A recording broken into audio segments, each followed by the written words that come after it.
Ashwathama Hatha Kunjara. Now you may be wondering, what am I speaking? Stay with me, it'll be extremely interesting.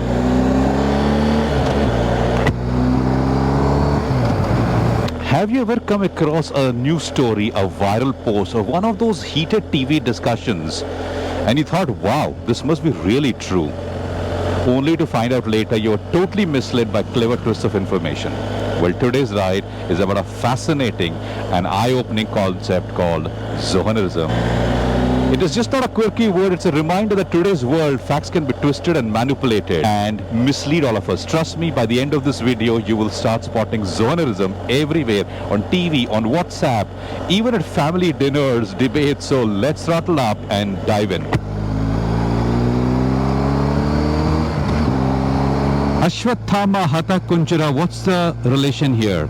During Kurukshetra war, the Pandavas realized that defeating Dronacharya, the Kaurava commander, was nearly impossible as long as he held his weapons. So they devised a strategy. Krishna advised Yudhishthira to tell Drona that Ashwathama is dead, but Ashwathama, Drona's son, was actually alive. To stay within the truth, they killed an elephant named Ashwathama. Yudhishthira, known for his truthfulness, reluctantly told Drona, Ashwathama is dead, then quietly added elephant, so softly that Drona didn't hear the last part. So this is what he actually said to Drona. Ashwathama Hatha iti naravo manavo. So basically what he meant was Ashwathama is dead. Could be a man, could be an elephant. Very softly. So Drona didn't hear the last part.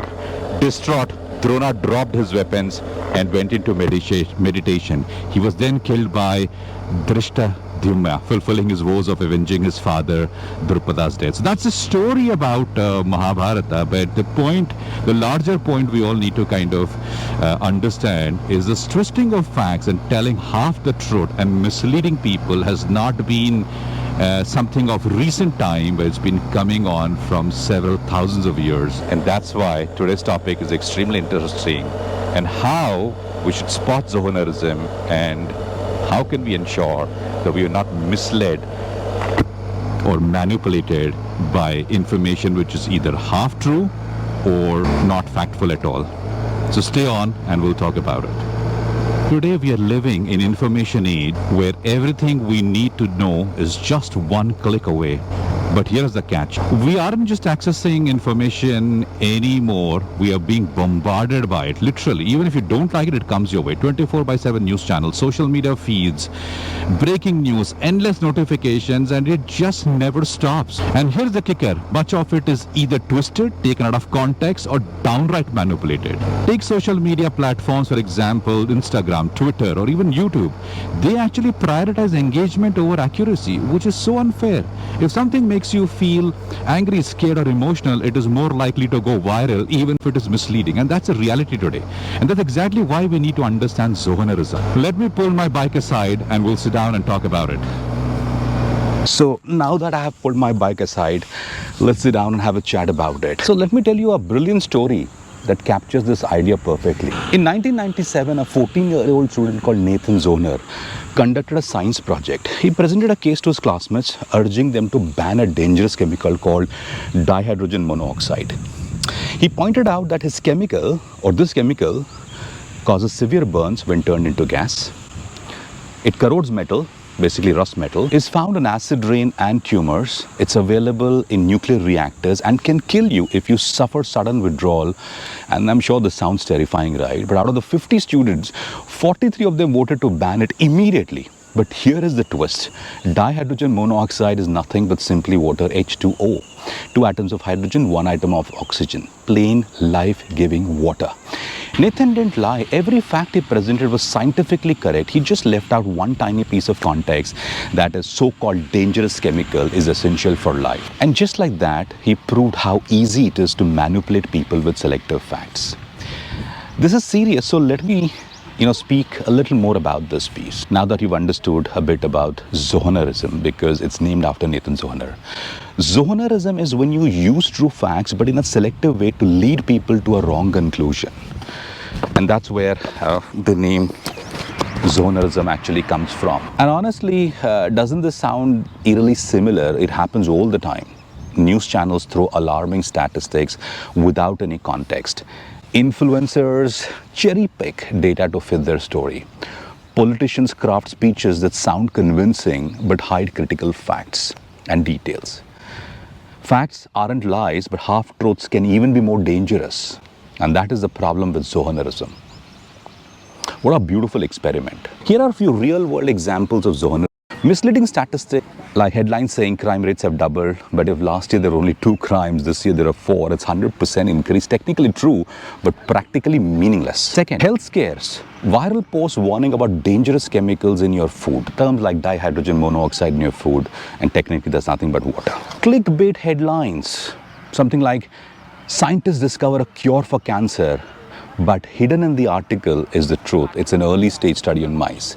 See how easy it is to be tricked when facts are served without any context. So the question that begs to be asked is, why does Zohanerism work so well? 3 big reasons. The first is called cognitive bias. Cognitive bias is when your brain takes a shortcut that feels right but isn't always logical, accurate or fair. Most common cognitive bias is confirmation bias, which is a psychological tendency where people search for or interpret, favor and remember information the way that confirms their existing beliefs or opinions, while ignoring or downplaying information that contradicts them. A good example could be health benefits or beliefs. Someone who thinks a specific diet is best will focus only on articles or videos that are supporting it and ignore scientific studies that disapprove it. So basically, if I like something, I like to read articles that help me confirm the bias I have. Second, selective presentation. When only a part of the story is shown, it's easy to get a totally wrong picture. Information overload, the third thing. We are overwhelmed, we skim headlines and trust whether fits our emotions in that moment. And that's exactly what those twisting the truth are counting on. With social media, the danger has multiplied. Platforms reward content that triggers emotions. And deepfakes, AI voices, cloning, edited videos, and suddenly distinguishing truth from the reality is no longer possible.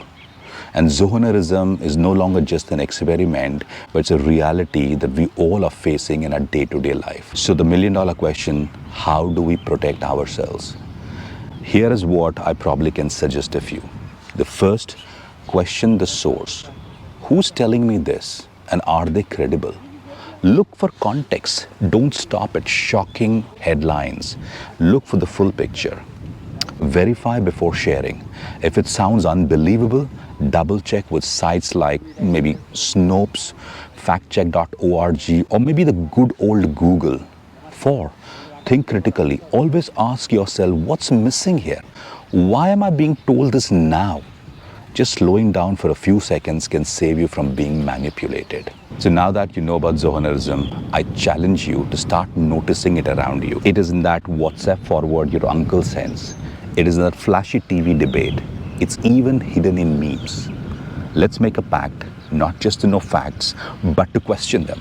Because real wisdom comes not just from information, but from understanding. So if you found this ride and talk useful, drop a like, share your thoughts in the comments, and smash that subscribe button. Tell me, where have you spotted Zohanerism recently, and let's discuss. Thanks for riding with me today. Until next time, stay curious, stay sharp, and most importantly, stay informed. Ride safe, everyone. On that note, I shall bring this vlog to a close. Take good care of yourselves and, if possible, a few others. Bye for now.